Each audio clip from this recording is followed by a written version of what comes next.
Russia is considering constructing a $76 billion tunnel project across the Soya Strait, connecting Japan to Russia. Currently, Japan has zero physical links to the rest of Asia. All people or cargo moving to and from the country have to travel by sea or air. Meanwhile, the Soya Strait separates the island of Sakhalin in Russia and the island of Hokkaido in Japan. It is only 43 kilometers wide and has a max depth of only 118 meters. For this reason, the idea of building a tunnel across the Soya Strait is being seriously considered. There are two main straits separating the Japanese mainland to Russia: the 20-kilometer wide Tsugaru Strait and the 43-kilometer long Soya Strait. In 1971, Japan decided to construct a rail passage across the Tsugaru Strait, named the Seikan Tunnel. 17 years later, on March 18, 1988, it was opened. At 54 kilometers long, the Seikan Tunnel is now the longest undersea tunnel in the world. With it completed, only one strait remained. The idea for a Sakhalin-Hokkaido tunnel was seriously introduced. In the 1990s, the concept grew popular in Russia. In 2000, an official proposal was created. Then, in 2009, Russia announced that it was under serious consideration.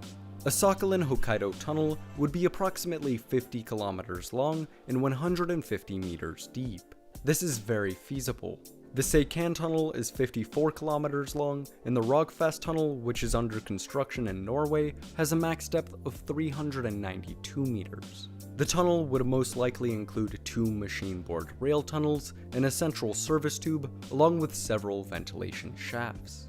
As part of the project, a bridge would also be constructed across the 8-kilometer-long Novelskoye Strait, connecting Sakhalin to mainland Russia.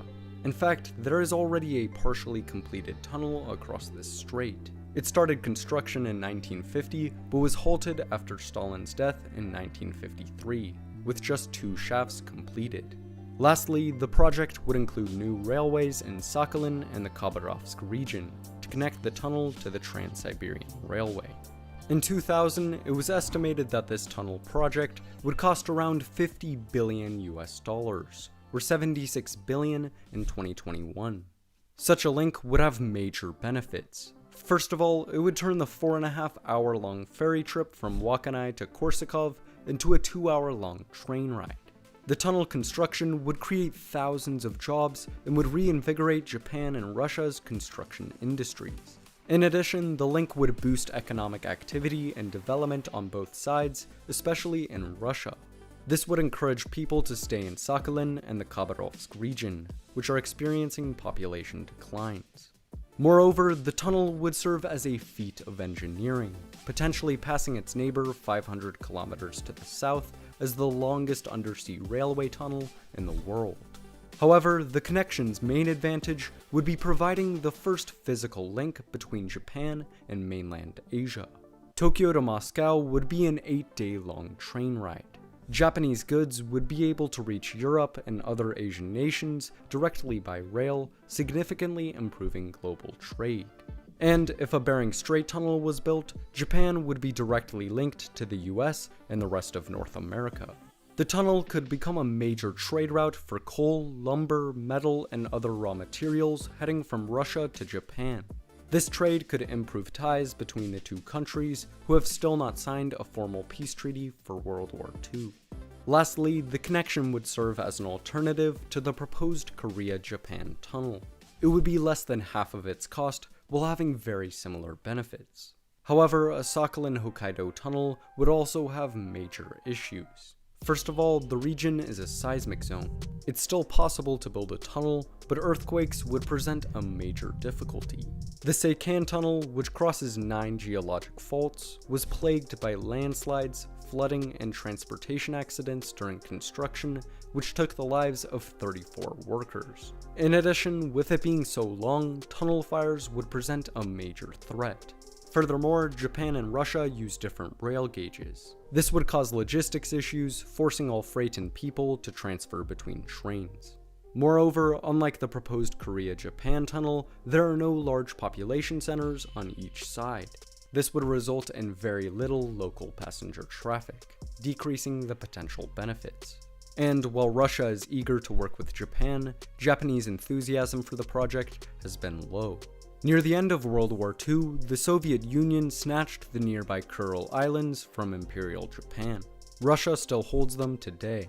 However, Japan claims the 4 southernmost islands. Because of this dispute and other political factors, Japanese-Russian relations have been strained.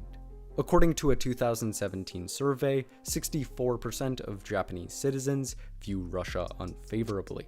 Lastly, the tunnel project would be very expensive. According to the estimate in 2000, it would cost more than 3 times the cost of the Channel Tunnel between the UK and France. Because of this, many believe the tunnel costs would outweigh the benefits.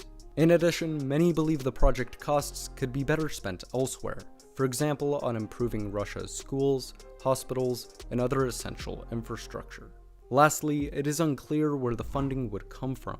With the Japanese government currently expressing little interest, funding would have to come from Russia or foreign investors. However, government funds are very limited and no foreign investors have expressed interest. Still though, since 2009, the concept has advanced. In 2017, Russian President Vladimir Putin stated that a Sakhalin-Hokkaido tunnel could be built in the foreseeable future.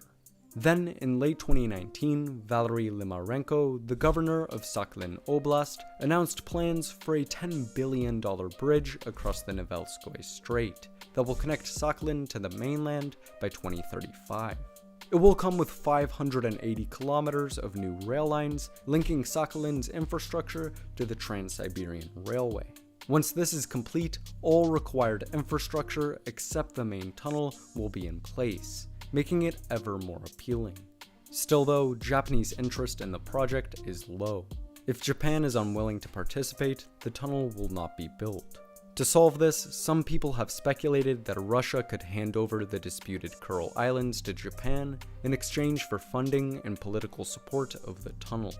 In the future, if Japanese interest grows and the surrounding Russian infrastructure is improved, it is likely that a Sakhalin-Hokkaido tunnel will finally be constructed.